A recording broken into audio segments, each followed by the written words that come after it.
And when I got to Congress, I was genuinely shocked by how the place worked.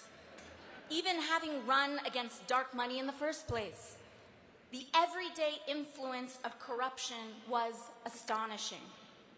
We have somehow conditioned ourselves to believe that it is normal for members of Congress who swore an oath to the people to somehow day trade individual stocks and make millions with the sensitive information we are entrusted with to serve.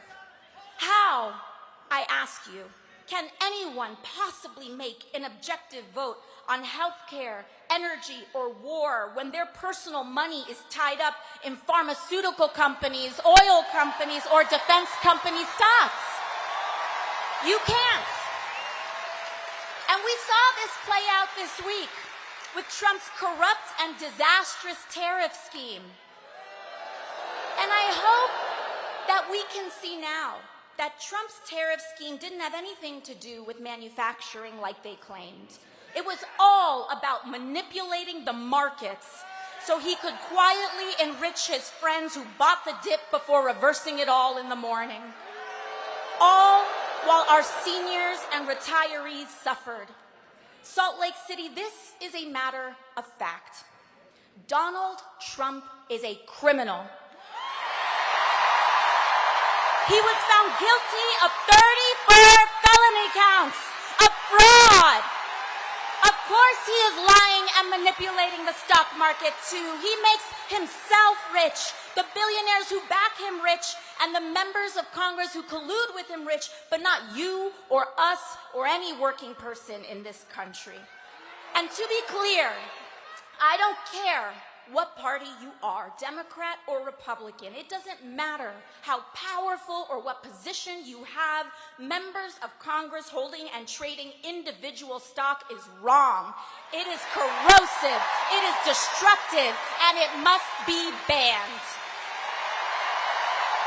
And you can run the tape, because I have always held this position, whether it was Democrats or Republicans in charge. And I'll give you another example of something that's shocking when I got to Congress. Just this year, I was named to the Energy and Commerce Committee. This is one of the most powerful committees in all of Congress.